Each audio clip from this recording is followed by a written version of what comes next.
Avant de pouvoir enregistrer les données dans la base de données, on a besoin d'une information, c'est la ligne d'insertion. Autrement dit, dans quelle ligne on va insérer les données dans la base de données. Alors pour trouver cette ligne d'insertion, vous avez plusieurs possibilités. Et je vais entrer avant ça quelques valeurs test pour vous donner quelques exemples.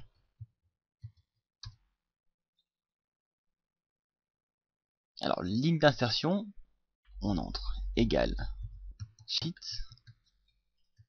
la feuille bd cal, point range A1, et on va demander ici point end x down point row. Donc ce que veut dire cette ligne, c'est on cherche à connaître le numéro de ligne de la dernière cellule en partant de A1. Et ici vous avez la direction, c'est-à-dire down, du haut vers le bas.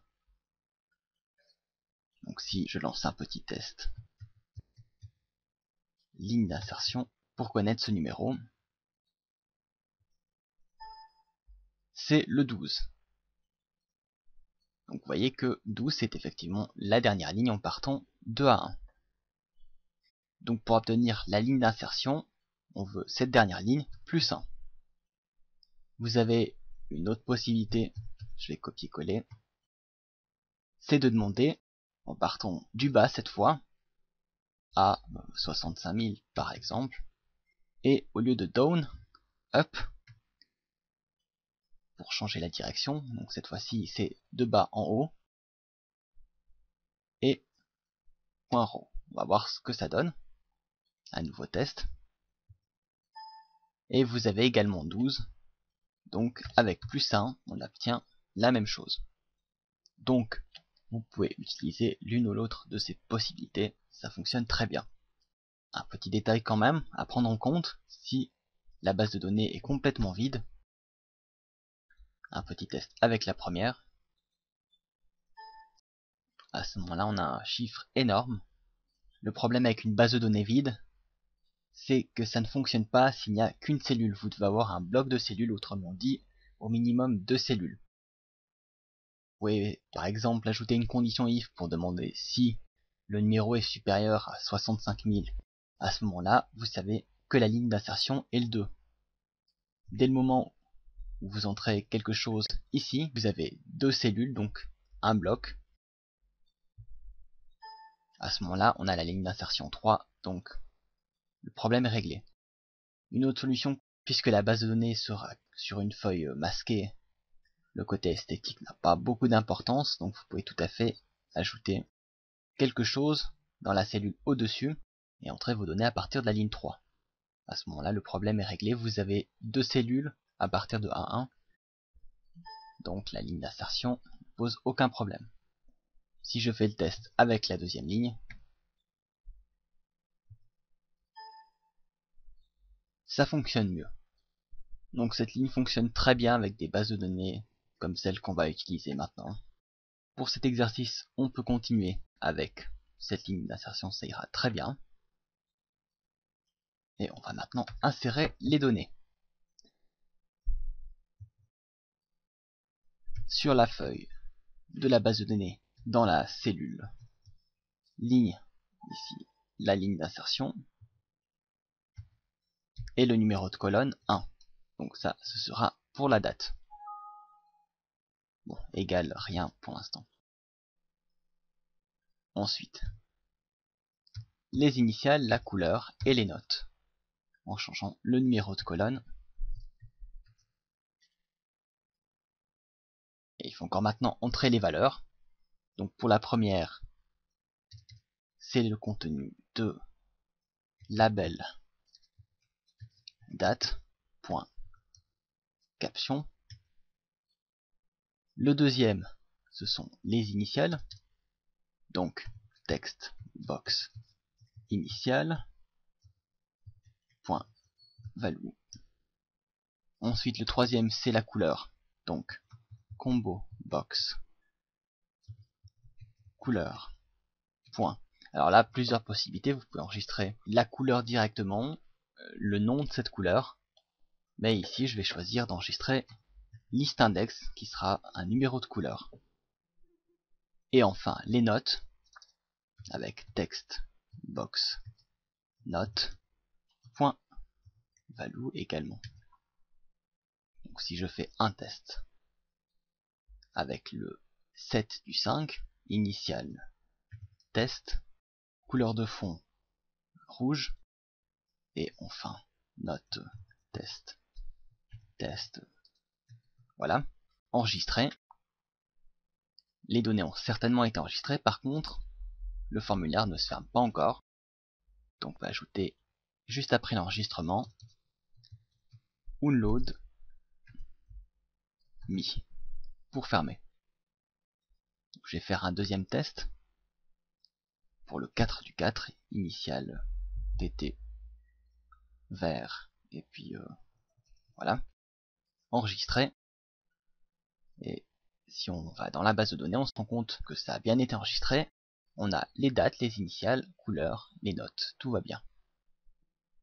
Par contre, si maintenant je retourne au 4 du 4 et que je souhaite enregistrer à nouveau une donnée, initiale jaune, ok, enregistré, on a déjà un doublon pour ce jour-là.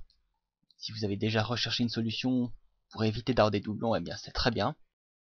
Par contre, on va pas le faire tout de suite, on le fera au moment où on voudra remplir notre userform, c'est-à-dire quand on cliquera, je vais prendre le 4, quand on cliquera sur ce jour, on va demander à ce que, à l'ouverture, s'il existe déjà une donnée, que cette donnée soit affichée. Donc le test pour savoir si des données existent déjà pour ce jour, on le fera à ce moment-là. À la page suivante, nous ajouterons à la macro qui affiche le planning du code supplémentaire pour afficher également les horaires. Lorsqu'on enregistre un horaire, on a uniquement les initiales et la couleur de fond qui doivent être affichés sur le planning. Donc pour éviter de réactualiser l'affichage de tous les jours, ce qu'on peut faire maintenant, c'est ajouter ici les initiales et la couleur directement sur le planning. Alors pour faire ça, on va modifier la cellule active avec active cell et on va lui donner comme valeur les initiales égale la valeur de textbox initial. Et on va ensuite donner à cette même cellule active une couleur identique à celle de la liste déroulante. Alors souvenez-vous, la propriété qui nous intéresse est celle-ci, backcolor. Point backcolor. On peut faire un petit test. Test avec par exemple la couleur rouge enregistrée. Et vous voyez que ça s'est affiché sur le planning correctement. Maintenant, si je fais un deuxième test sur un week-end, mais cette fois-ci sans couleur de fond,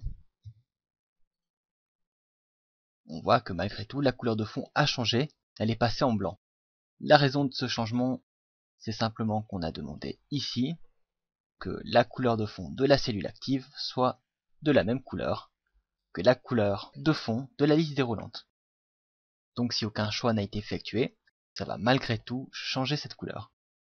Ce qu'on peut faire ici pour éviter tout ça, c'est d'ajouter un test if la liste déroulante point liste index est plus grand ou égal à 0. Autrement dit, si un choix a été effectué, à ce moment-là, on va faire ce changement de couleur. Un nouveau test. Initial, pas de couleur de fond, enregistré. Cette fois-ci, ça a été entré correctement. Il reste malgré tout un problème, c'est-à-dire que les dates ont été enregistrées ici sous forme de texte. Pour vérifier ça, vous pouvez voir dans Format de cellule, avec l'affichage standard, et on voit que la date est sous forme de texte. Et ce qui nous intéresse ici, c'est d'avoir la date, mais au format date. Alors pour faire ça, on se rend dans l'éditeur. On avait ici label date.caption, autrement dit la date mais au format texte. vous avez une fonction bien pratique qui est cdate, qui va convertir cette date au format texte en une vraie date. Donc pour vous montrer la différence, si j'entre maintenant initial, une couleur au hasard, enregistré, vous avez cette fois une vraie date. En regardant sous format de cellule pour contrôler, vous avez bien le numéro de la date. Avant de passer à la suite, je vais supprimer la base de données, puisqu'elle contient beaucoup de doublons et de dates au format texte. Pour avoir quelques exemples de données, je vais en rajouter quelques-unes rapidement, ici, pour le prochain exercice. Et encore une donnée, mais cette fois avec seulement la couleur. Voilà. Si je change maintenant d'année, et que je retourne à 2012, les données ne sont évidemment pas affichées, mais elles sont toujours enregistrées dans la base de données.